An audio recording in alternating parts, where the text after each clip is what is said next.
Aujourd'hui, ça sera une vidéo très sérieuse comme d'habitude. On va parler de pourquoi je fais des vidéos sur YouTube. C'était quoi mon intention de base quand je me suis lancé sur YouTube et pourquoi je continue. En dehors de faire de l'argent, bien sûr, parce que YouTube, c'est mon business pour ceux qui savent. Mais il n'y a pas que ça. Il n'y a pas que l'argent dans la vie. Si tu n'as pas une réelle vision dans la vie lorsque tu fais quelque chose et que ta seule motivation, c'est l'argent, à un moment, tu vas arrêter. Tu vas te dire, ok, j'ai fait 200 000, j'arrête. J'ai fait 1 million, j'arrête. J'ai fait 2 millions, j'arrête. Bref, je vais vous parler de moi, ma vraie raison, de pourquoi je fais des vidéos et pourquoi j'en ferai, pas pour toute ma vie, mais j'en ferai sûrement pendant une longue période si Dieu le veut.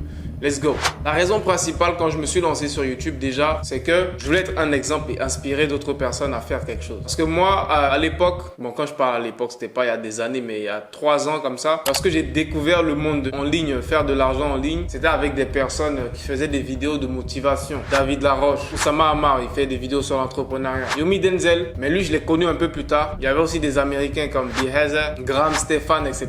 C'était principalement des vidéos sur l'entrepreneuriat et la motivation. Et moi, c'est des vidéos qui m'ont très vite intrigué parce que là, je découvrais un nouveau monde. Je me disais, ah, ça existe tout ça, c'est vrai. Est-ce que les gens gagnent leur vie sur Internet? Tu peux lancer un business, tu peux entreprendre ou tu peux créer quelque chose qui va servir aux gens. Et moi, au début, j'étais vraiment à fond dans cette optique-là de je veux créer quelque chose qui va servir au monde. Et je consommais beaucoup de vidéos aussi d'entrepreneurs comme des Jeff Bezos, des Elon Musk, Steve Jobs, etc. Tu vois, des personnes qui ont créé des produits qui ont révolutionné le monde. Tu vois, et moi, ça m'inspirait. Je me disais, ah, faut qu'à un moment de ma vie, je me dise, Ibrahim, tu as créé ça et ça, je sais pas, ça a créé quelque chose dans le monde ou ça a eu un impact positif dans le monde. Et à l'époque, moi, je faisais des études d'informatique. Donc, je me disais, bon, la voie logique, c'est que je vais créer des logiciels ou des applications comme ça qui vont peut-être changer quelque chose dans le monde ou créer une innovation. À la base, c'était ça ma vision. Du coup, quand j'ai découvert l'entrepreneuriat, je me suis rendu compte que avec les études que je faisais, peut-être que je pouvais juste entreprendre et créer un projet qui allait soit me rendre riche et aussi permettre d'avoir un impact dans le monde. Et logiquement, j'ai pas cherché loin parce que je suis africain, c'est mes origines, je suis ivoirien, donc j'ai pas cherché loin. Mon continent, l'Afrique, a beaucoup de problèmes. Et dans le monde de la technologie ou même de l'entrepreneuriat, problème égale opportunité d'affaires. Donc moi, je me suis dit, là, si moi je veux entreprendre ou créer des choses où je vais faire de l'argent, logiquement, l'Afrique, c'est le meilleur écosystème pour ça parce que il y a plein de problèmes. On voit juste des solutions qui vont être efficaces pour résoudre ces problèmes-là et tu vas faire pas mal d'argent. C'est dans l'optique dans laquelle j'étais au début. Je cherchais des idées de projet, des idées d'application, des idées de quelque chose qui va rénover plein de choses. Il y avait pas mal d'idées que je peux te partager. À l'époque, j'avais une idée que je voulais faire. C'était une idée, par exemple, de moyens de paiement. En ce moment, ça se fait avec Jamo, etc. pour ceux qui connaissent Jamo. Mais avant que Jamo sorte à l'époque, il y a 3 ans, j'avais cette idée-là de me dire, je veux créer un moyen de paiement. Et aux États-Unis, il y avait une application qu'on appelait Cash App pour ceux qui vivent aux États-Unis, qui est vraiment simple, qui peut juste transférer de l'argent en quelques minutes, etc. Je me disais, ça peut être intéressant d'avoir ça en Afrique parce qu'on a un gros problème où le cash est encore beaucoup trop présent. Bon, en Afrique, je généralise, mais je parle plus en Côte d'Ivoire. Moi, je connais plus la Côte d'Ivoire. Où l'espèce est beaucoup trop présente. Et en termes de sécurité, c'est pas vraiment très sécurisé de se promener avec de l'espèce. Imagine, il y a des gars, ils doivent acheter des gros trucs comme des voitures. Tu dois acheter une voiture qui coûte 5 millions de francs CFA et tu te retrouves à payer ça en cash. Dis-toi qu'il y a des personnes qui vont acheter des voitures, ils ont 5 millions de cash dans leur voiture ou dans leur sac et ils vont faire des transactions avec des grosses sommes comme ça. Et bien évidemment que ça engendre plein de problèmes. Après, il y a des braquages, tu deviens une cible, etc. Imagine, tu vas à la banque, tu retires 10 millions. Bien sûr que tu deviens une cible après, c'est dangereux. Donc moi, je me disais, il faudrait qu'on crée plus de solutions pour vraiment utiliser moins d'espèces. Parce que c'est plus sécurisé de faire des transferts sans fil. On va pas venir te braquer et voler ton argent si tu as tout ça, on va dire, on sans fil dans une application. Bref, tu vois. À l'époque, j'avais une idée comme ça. Je l'ai développée, mais après, tu connais, quand tu as des idées qui sont grosses et que tu n'as pas forcément de capital ou quoi que ce soit, les idées elles restent dans le placard. Après, j'avais d'autres idées comme ça, etc. qui sont encore dans mon ordi. Qu'aujourd'hui, on va dire, j'ai la chance de pouvoir ressortir ces idées du placard parce que j'ai un business sur Internet qui me génère de l'argent et grâce à cet argent-là, je peux réinvestir dans mes projets que j'avais à l'époque.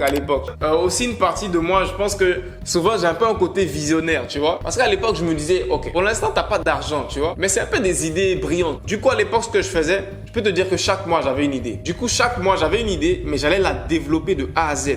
C'est-à-dire que l'idée, je vais la développer. Comment est-ce qu'on va faire de l'argent avec cette idée ? Comment est-ce qu'on va la déployer? On a besoin de quoi comme outil? On a besoin de quoi comme équipe pour développer cette idée? Même si j'avais pas d'argent pour faire l'idée, j'allais la développer de A à Z et j'allais juste créer un dossier, mettre ça dans mon ordinateur et je me dis un jour on verra si on a le capital ou même l'énergie pour faire ça. Et aujourd'hui, Dieu merci, j'ai un business qui me génère du capital et quand je retourne dans mon disque dur à l'époque, que je vois toutes ces idées que j'avais à l'époque, je me dis waouh, t'étais visionnaire à l'époque, tu savais même pas que tu allais pouvoir même. Pour te dire que c'était ça ma vision au début de l'entrepreneuriat, créer un logiciel ou créer un projet qui va impacter le monde, plus l'Afrique. Et indirectement, vous connaissez l'histoire, hein, je l'ai raconté beaucoup. Après, j'ai eu mes dettes, là je me suis lancé dans le business en ligne et là je me suis retrouvé sur YouTube malgré moi. J'avais pas planifié que j'allais me retrouver sur YouTube. Je me suis retrouvé sur YouTube malgré moi parce que je me disais ça peut être intéressant pour d'autres personnes de connaître les expériences que je vis parce que je faisais beaucoup de choses, je vivais beaucoup d'expériences dans le business, dans l'entrepreneuriat. Je faisais un peu d'argent en ligne, pas en ligne, etc.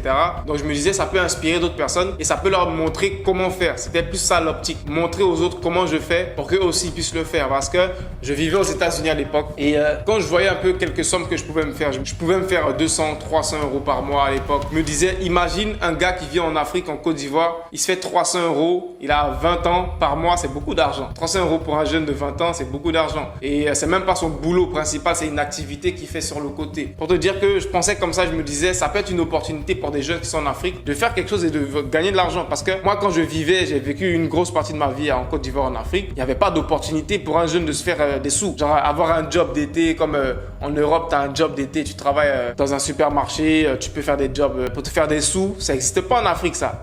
Peut-être que ça existe dans certains pays d'Afrique, mais en Côte d'Ivoire, j'ai pas vu ça. Dis-toi qu'il y a même des personnes qui ont des diplômes, des bacs plus 5 qui trouvent pas de stage.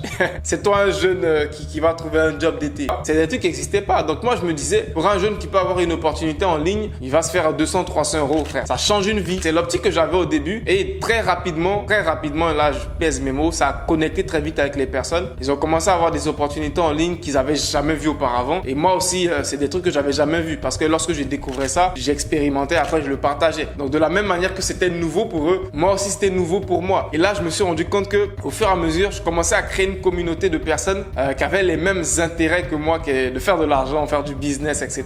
Et ça me plaisait. Et encore une fois, mon côté visionnaire là me disait, c'est une opportunité là, Ibrahim, pour toi. Parce que toi, ta vision de base, c'est que tu veux créer des produits, des solutions, que ce soit des logiciels, peu importe, qui vont résoudre des problèmes en Afrique. Parce qu'il y a plein de problèmes, il y a pas mal de problèmes. Et là, tu commences à avoir une audience de personnes qui sont africaines. C'est la chance pour toi de connaître cette audience-là, de voir leurs besoins et après de pouvoir créer des réelles solutions. Et si tu as déjà une audience de personnes, pour pouvoir tester ces solutions-là, c'est encore plus simple. Dans le sens où, direct, j'ai une audience à qui je peux tester toutes les idées de produits ou toutes les idées de logiciels qui peuvent me passer par la tête. Si ça marche, ça explose. Si ça échoue, on fait autre chose. Dans le sens où, en termes de capital, j'aurais pas énormément à dépenser pour aller faire de la pub ou quoi que ce soit. J'ai une audience devant moi qui correspond exactement à l'audience que moi je veux cibler avec ce que je veux créer. Donc c'est là que le déclic qui s'est fait. Je me suis dit ok, on va pousser encore plus loin. On va avoir la plus grosse audience possible. Et au début, rentabiliser, faire de l'argent, c'était pas forcément dans mes priorités. Moi, mes priorités c'était vraiment grossir le plus vite possible. C'est là que je me suis dit ok, pour grossir le plus vite possible,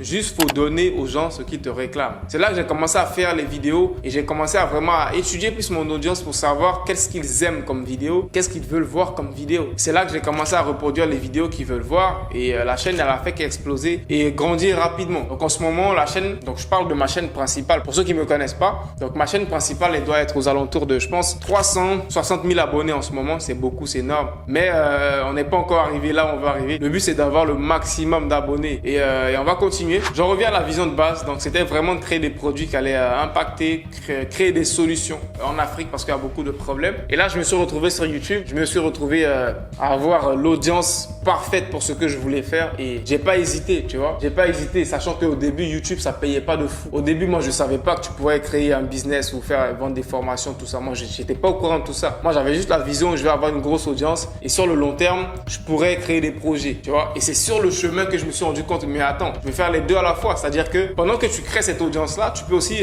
monétiser ça et créer un vrai business et enseigner toutes les compétences que tu as. Et c'est là que j'ai commencé à faire la combinaison des deux. Et surtout, le plus important pour moi, c'était de ne pas perdre de vue cette vision de base que j'avais au début, tu vois. Parce que lorsque tu commences à faire de l'argent, l'argent peut vite t'aveugler. Là, tu peux oublier que de base, si tu t'es lancé, c'était pas forcément juste pour faire de l'argent rapidement ou créer un business ou vendre des formations, tu vois. La vente de formations, etc. C'était une manière pour moi de monétiser l'audience, de partager mes connaissances, tu vois, parce que je faisais partie de ce genre de personnes qui avaient plein de compétences remplies dans ta tête. Tu connais plein de choses, tu sais faire beaucoup de choses, mais ces choses-là ne te servent pas énormément, ne servent pas aux autres. T'arrives pas à monétiser ça. Et du coup, là, quand j'ai eu ce déclic de me dire, ah, là, t'es en train de grossir une audience sur YouTube rapidement. Tu sais ce que tu fais. Il y a une part de chance, mais quelque part, t'es en train d'apprendre à le faire et tu peux retransmettre cette connaissance à des gens qui vont aussi construire leur audience sur YouTube, etc. Et le déclic s'est fait. Et là, en ce moment, on va dire, je suis arrivé à un point où je commence à déployer progressivement cette vision-là aux yeux de mon audience, tu vois. Parce qu'au début, la vision, elle était dans ma tête parce que j'allais pas forcément me lancer dès le début et m'auto-proclamer vas-y, je suis venu révolutionner quoi que ce soit. Personne me connaissait. Je pouvais pas annoncer ça comme ça dès les débuts, tu vois. Donc, sans vous mentir, ça m'a pris du temps pour vraiment réfléchir à la meilleure manière de plus introduire ma vision dans ce que je fais dans mon contenu, tu vois. Parce que je voulais pas continuer toute ma vie et faire juste des vidéos de business, gagner de l'argent sur Internet parce que j'avais l'impression que ça m'éloignait un peu de la vision de base que j'avais, qui était de créer des réelles solutions. Même si avec les vidéos, j'apportais des solutions aux gens. Je leur montrais comment gagner de l'argent sur Internet, mais quelque part, j'avais l'impression que c'était pas assez. C'était encore très loin de la vision, de la grosse vision que j'ai. C'était encore très loin. Donc, il fallait trouver un moyen de plus se rapprocher de ça. Et c'est comme ça, au fur et à mesure, que j'ai eu l'idée de développer cette chaîne YouTube-là que tu regardes, Ibrahim Kamara Daily, où je vais juste faire des vidéos sans réel but de juste percer ou quoi que ce soit. Certes, on veut faire des vues, on veut faire de l'argent, mais le but principal avec les vidéos sur cette chaîne Daily, c'est plus de vous partager en quelque sorte cette vision, tu vois, mon état d'esprit, ce qui se passe dans ma tête, parce que pour les personnes qui regardent ma chaîne principale, ils n'ont pas une réelle idée de qui je suis. Ils me connaissent pas du tout. Tu vois, vous ne me connaissez pas, ok? Donc dites-vous que juste en regardant mes vidéos sur ma chaîne principale, mes vidéos de business, vous n'avez aucune idée de qui je suis dans la vraie vie. Et avec Ibrahim Kamara Daily, ça jouera ce rôle-là de progressivement vous aider à faire la connexion entre Ibrahim Kamara qui fait des vidéos de business et la réelle vision derrière tout ce que je fais, qui je suis, qu'est-ce que je cherche à réaliser avec tout ce que je fais comme projet. Parce que derrière ces deux chaînes YouTube que vous connaissez, donc ma chaîne principale et la chaîne Daily, dites-vous qu'il y a d'autres projets sur lesquels on travaille, qui nous prennent du temps. Et quand je dis nous, je parle de mon équipe parce que je suis pas seul. Je peux pas être seul à gérer tout ça. Je peux pas gérer deux chaînes YouTube, faire des formations, etc.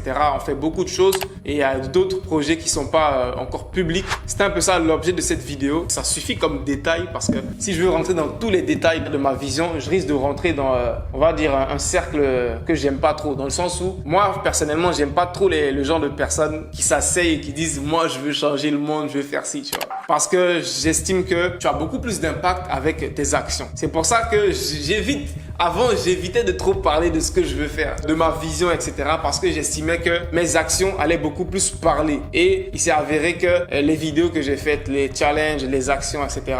ont eu beaucoup plus d'impact que si je venais juste m'asseoir et venir dire « moi, je veux changer l'Afrique » quoi que ce soit, tu vois. Mais arrivé à un moment, je me suis rendu compte que certes, tes actions ont beaucoup plus d'impact. Et les actions, tu en fais tout le temps. Tu continues de faire des actions, tu vas continuer de faire des actions. Mais il y a certains mots qui sont bons à dire, que tu dois dire. Parce que si tu les dis pas, les gens ne les sauront pas. Tout ce que je suis en train de partager sur la chaîne Daily, ça peut pas juste être retranscrit dans mes actions. Donc, il y a certains moments où je serai obligé de parler, de dire clairement ce qu'il y a dans ma tête pour que les gens comprennent ça. Donc, je suis un peu dans ce dilemme-là de me dire, je me concentre juste sur faire des projets. Je parle pas. Je peux faire une chaîne où je partage un peu ce côté-là de moi que les gens connaissent pas. Et avec le temps, j'ai réfléchi. Après, je me suis dit, trop réfléchir, ça sert à rien. On va juste lancer une deuxième chaîne que tu es en train de regarder. On va tester. On va voir comment ça évolue. Si ça évolue bien, on double down, c'est-à-dire qu'on fait encore plus. Si ça évolue pas bien, on essaie de réajuster et voir comment ça peut évoluer. Dans tous les cas, on trouvera une formule gagnante. Et avec l'avancée de la chaîne, donc là, ça fait une semaine qu'on l'a lancée. On est déjà à près de 10 000 abonnés. Je me dis, ça plaît un peu, 10 000 abonnés en une semaine. Ça sera tout pour cette vidéo. Allez, puis ça.